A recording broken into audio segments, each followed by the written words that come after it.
Clear neighborhood, small streets, a big house and savings all that cost enough to give an American boy a Christmas break at Trump's Plaza Hotel. Простите, где тут вход? По коридору и налево. Спасибо.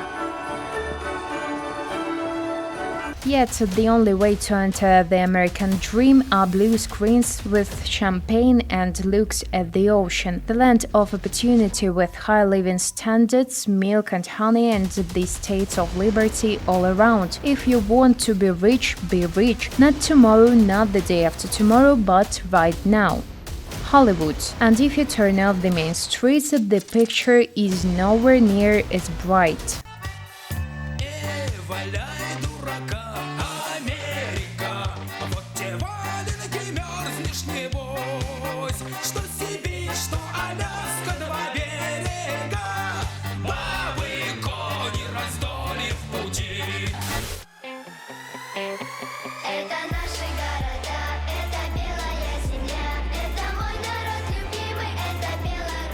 Ordinary, boring and routine. An American blogger filmed 15 seconds from the Minsk subway. The post got millions of views and thousands of comments. Americans found it unbelievable that the subway could be like that. They thought they were just being fooled. The video, they say it was staged, they say it just doesn't happen. There are no fights, no one does the deed in the car, no one does drugs, there is no plaster dripping from the ceiling. And this is the American subway. Welcome to non-Hollywood reality.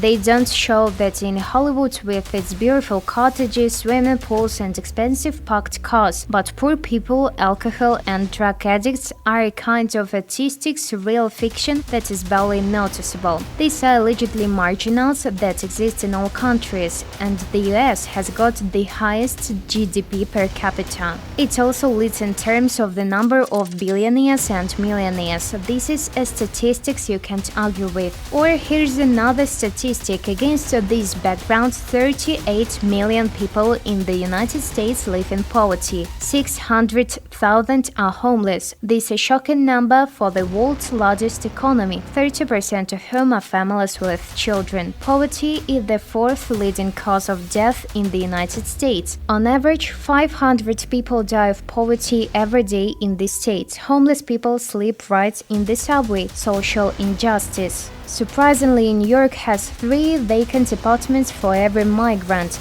but there are tents in the city. The crisis is mounting, but instead of helping those in need to find shelter and employment, the Biden government is destroying shelters, canceling food stamps and pushing people onto the streets. There's so much poverty in this dollar country. If you look at the official poverty line, 38 million live below it. This means that if the American poor founded the country, this country would be bigger than Australia.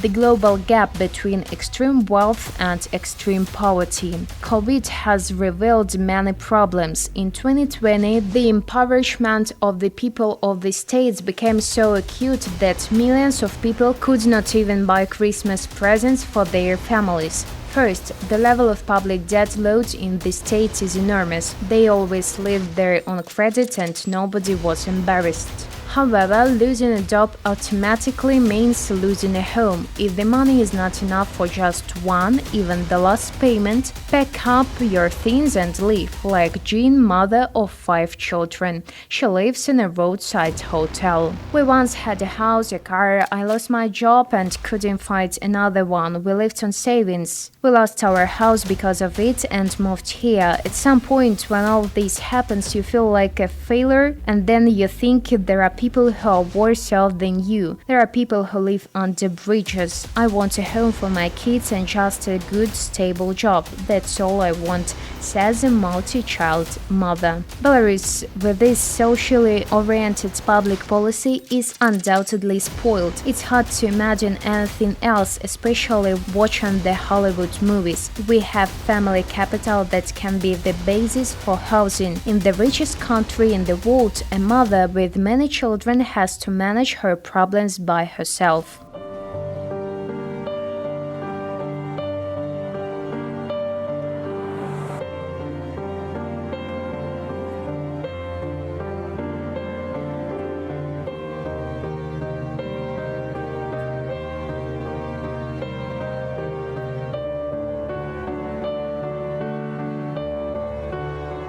Indeed, we have millions of children starving.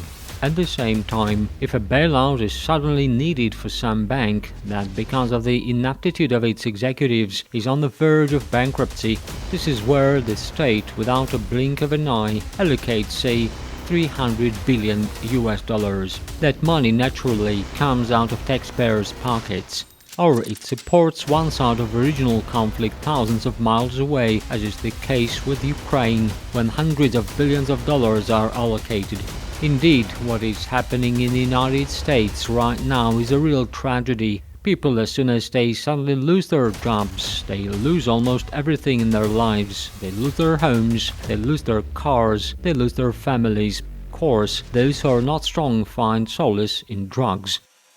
Drug addiction is the scourge of modern America. There are even whole neighborhoods, like in Philadelphia, Kensington. They are not local drug addicts, they are homeless. This is the biggest open drug market.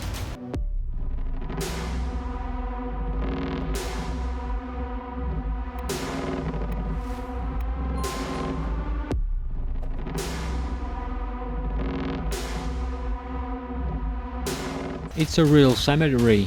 People are dying literally right here where I'm standing. It's the street where the most people die because it's getting crazier, because the sale is more open, the drugs are cheaper.